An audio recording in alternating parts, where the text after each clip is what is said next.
Welcome back to Film Buff Bros, and in this episode, we're going to chat about our favorite Val Kilmer movies. Rest in power. Yep. I'm going with Tombstone. Got a few notes here. He does the Georgian accent really believably, smooth and classy. I remember Andy from The Office. One time they're doing like the murder mystery board game kind of thing, whatever they acted out, and he's like, he's criticizing, I think, how Pam is speaking. He's like, you're speaking in a more Western drawl, whereas the Georgian is kind of like molasses falling out of your mouth. So he does it super good.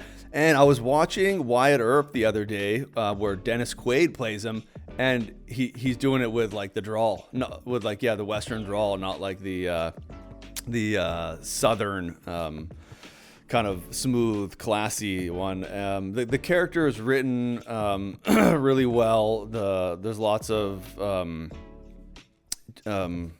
one-liners.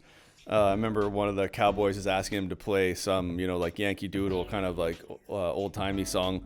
And he's like, what's that you're playing? He's like, oh, it's a nocturne. And he's like, what? And he's like, Frederick fucking Chopin. And so just like he mixes being like rough around the edges due to his like gambling and tuberculosis, mixes that well, and being cheeky and witty, mixes that well with like the high class etiquette.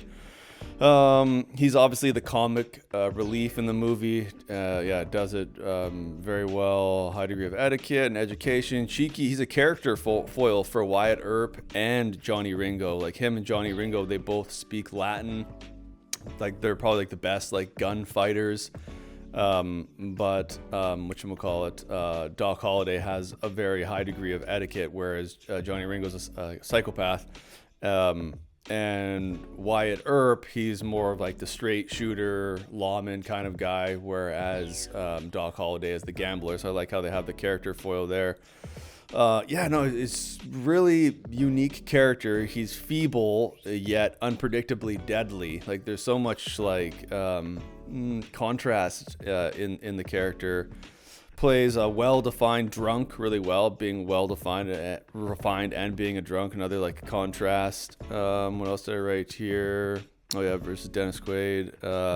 Again, like the one-liners. I'm your Huckleberry. I got two guns, one for each of you, right? Like, oh man, yeah, great performance by Val Kilmer in that. Yeah, I think it's cool that his character really has nothing to lose, and he's a gambler too, but he's dying, so He's like a deadly combination of, like you said, intelligence. He's very charming. He's very smooth, but he's also got like nothing to lose and no fear whatsoever.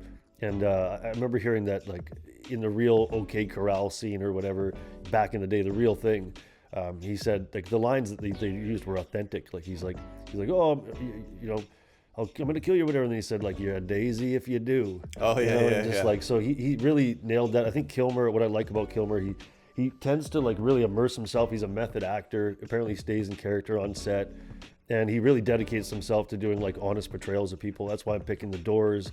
I think like he damn near became Jim Morrison. There couldn't have been a better actor in my opinion to portray him.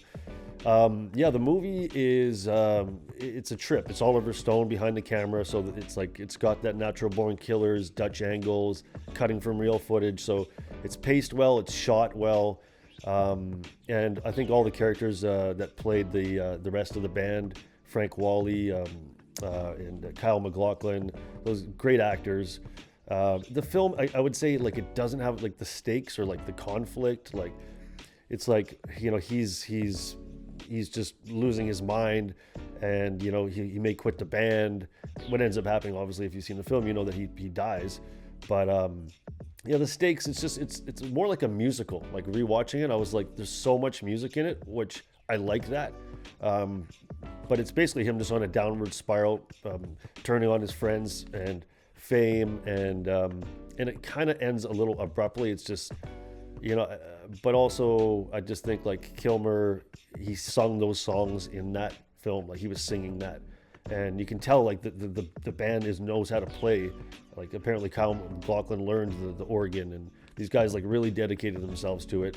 And yeah, Kilmer, he's got a great film just as a runner-up called Kill Me Again from '89, where he plays like a private eye, which is super underrated, and I thought he was really great in that too. But yeah, Tombstone, I even liked him as Batman too. So yeah, no, big loss.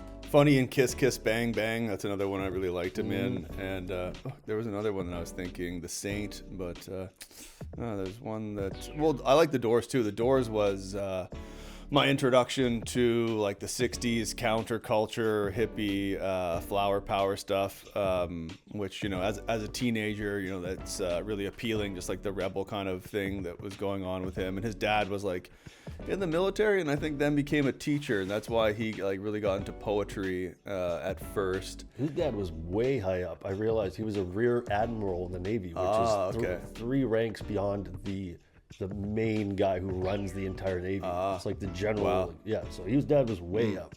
Crazy. All right, that's our episode for this week. Tune in next week for another episode. Click subscribe below so you can catch all of our awesome content. And please leave a comment below and let us know what kind of movies you want us to review next. Go watch some Kilmer films.